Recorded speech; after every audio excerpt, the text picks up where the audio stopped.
Welcome, I'm Christopher Valentine, and with me today is Dr. Christian von Lahr. We are so excited to have him back again. He is the author of numerous books, co-authored with myself on the nature spirits. He is a clairvoyant psychic medium, the main channel for the nature spirits to bring forth their messages to you, to the world. And we're talking today about magical powers and mystical beings, anyone for Jinn. And Christian, tell us a little bit about this book. Well, Magical Powers and Mystical Beings, if I could show the cover for a second, features an unusual type of nature spirit that most people haven't acknowledged yet. But he's called a Blue Faery. And the Blue Fairies, we see them a lot in blue spruce trees, like in Arizona. And they're usually way up at the very top. What's unusual about them is they kind of look like little blue snowmen. And late at night, it could be midnight, you can go out there and you can actually see a whole family of them. Usually they're small families, like a mother, father, and a child. But they're sort of a Jinn connection. They're not quite fairies as we normally think of them, or the other type of nature spirits. They bring in a lot of those magical abilities. And, oh, he's a rare type. Now, he actually looks a little bit blue, sort of a powdery blue with a little bit of lavender. But he's also talking to those clouds going by. He talks with leprechauns. A little bit shy, but still trying to bring empowerment and change into the world. Now, magic is an important subject we've talked a lot about on your show, but we haven't talked a lot about mystical beings. And you know, those are the unicorns, dragons, Centaur, all types of mystical beings that are connected to the Jinn class of nature spirits that Krishna was talking about. Those blue fairies are very, very special, and leprechauns are part of that, but mystical beings. So when we say Jinn, we don't mean G-I-N? No, we mean J-I-N-N. And there's a little bit of confusion, I think, for everyone, because we weren't very clear on the difference between Jinn, genies, nature spirit, and leprechauns. The Jinn is spelled different ways too. J-I-N, J-I-N-N. D-J-I-N. So Jinn is like genie, okay? D-J-I-N or J-I-N-N.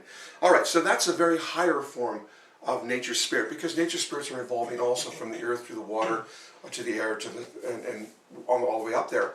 And way up at the top, we start getting things like sylphs, which have abilities from the other realms, but actually get more and more magical. More frequently in the West, we think of leprechauns, and that's sort of one type, but there are many variations. But the advantage of sylphs or Jinn is that they can use other realms of consciousness too, not just the physical like other nature spirits.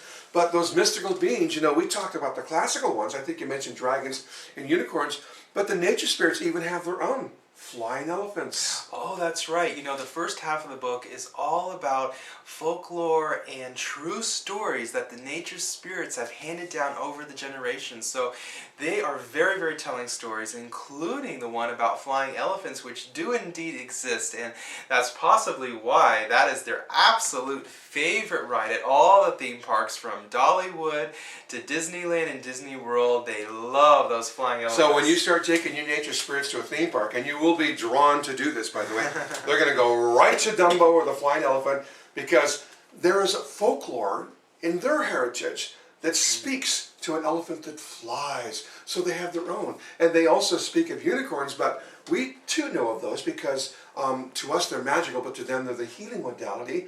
But they speak of something that goes back to the dawn of our civilization, our stories, and that's dragons. Now dragons and even serpents, similar things, represent some of the greatest wisdom of the world, and it's a natural indigenous wisdom. You know, before the world came into being, it's just a bunch of swirling gases, just like a galaxy would be. And something has to cause it to coalesce and start making shapes and forms. And remember, nature spirits are builders of forms. Triangles, squares, objects that start coming together. And if you look microscopically at elements, they have those kind of shapes in them, right? That is the definition of angel, right? Builders of form. Builders of form. And all nature spirits were called devas, which are shining ones, and always they have been described since the dawn of time as builders of form. But that dragon and wisdom one would be the first one, because even the nature kingdom came in stages. So the fire element, the action, started first. So dragons and serpents actually represent those swirling gases. And technically they do look like that at first. Okay? Yes, you know, the planets when they first form are like those serpent or swirling gases that Christian's talking about. Different colors. a lot of heat, though, seems to be associated with dragons. Yeah, of course, because that's why it's the element of fire. But remember, all the substance that's ever going to go into making the gold and the silver and the plants and the animals, all the material is in there somewhere, okay, in some broken down form. And so they're working with it in a more state. etheric state, a primordial mass state. But it's all there, and so they're doing the magic that starts at the attraction to start coming together. Now the ancients would call those bonds or forces fohat, bringing in some of these, making materials start attracting to each other. But yet there has to be some intelligence, okay, to make it work consistently this way in the universe, okay, and on our world. Things happen consistently, so it's making all these elements. I mean, there's just one way to make gold. There's one way to make copper. Okay, and so it starts there, and there's a wisdom there that has to be so old because you realize how long it must have taken to make those initial elements. So the fire nature spirit is the oldest, and it has been around the longest for billions of years, getting things started, and that's why it's so powerful.